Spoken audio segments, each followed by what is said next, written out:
In this week's review, I want to quickly cover protocols and delegation because they're so crucial as a design pattern when we think about programming for iOS. We've seen that table views implement protocols and scroll views, and we had use cases to create our own protocols and delegates. So how does this work in a summation? Well, we have one class that declares a protocol, and inside of this protocol it declares a bunch of methods.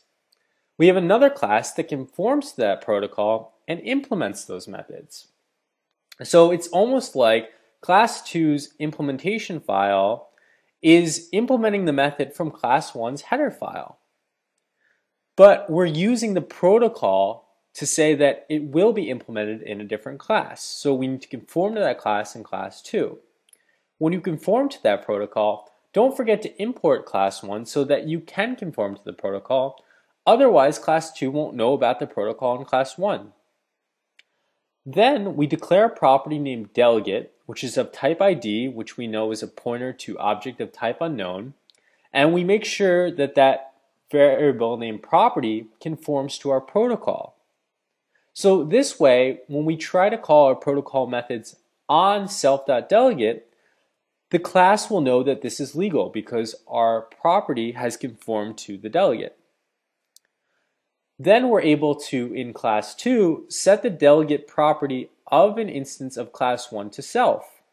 In this way, when we call the method from our protocol on self.delegate, we're really calling the method on self.an instance of class 2, and we happen to name that instance delegate.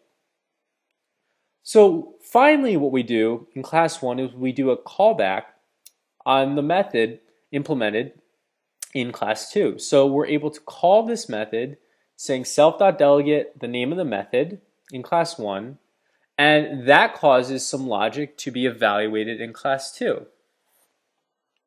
So I also want to quickly bring up the idea of different ways to dismiss view controllers. So with modal segues, we've been able to use the method self-dismiss view controller, and we've also had this little thing called completion here. Let's talk for a second about what that is. Even though we haven't used it and we won't be using it for quite a while, we've just been filling it in with nil. What's actually going on here? Well, with the modal segue, we're able to say dismiss the current view controller and go to the view controller below it on the stack. And in this case, we also have something called completion. And what does completion do? Well, if we added a completion block, we could have a set of code evaluate after the dismissal had occurred. However, we don't want to get into blocking yet because this would kick off a background thread, and multi-threading is really useful because it allows us to do things asynchronously, which leads to greater performance. But for now, we're simply going to use nil because we don't need to do any set of logic as soon as the dismissal occurs. Now, with push segues, which we have used a few of, we've been inside of the navigation controller stack, and we've been able to push another view controller onto the navigation stack. We've actually been able to use the method self-dismiss view controller because we've only ever done a single segue to one view controller. So the dismiss view controller method has worked for us, and that's fine.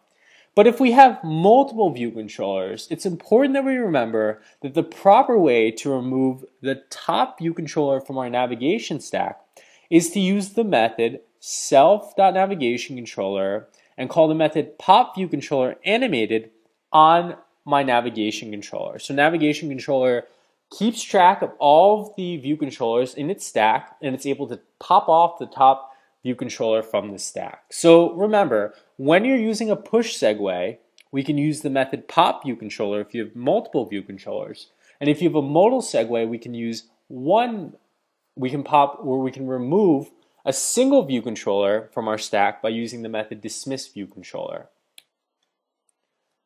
So the final thing we learned about in this week was about NSUser defaults. And I want to quickly touch on the idea of CRUD, which is an acronym that stands for Create, Read, Update, and Destroy.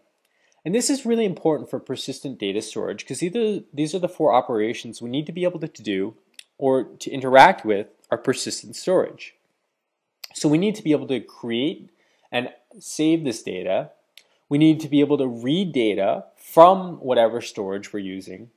We need to be able to change or update that data, and we also need to be able to remove that data.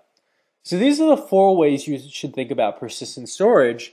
And in fact, we've done almost all of these things. We haven't done an update, but we have been able to create data.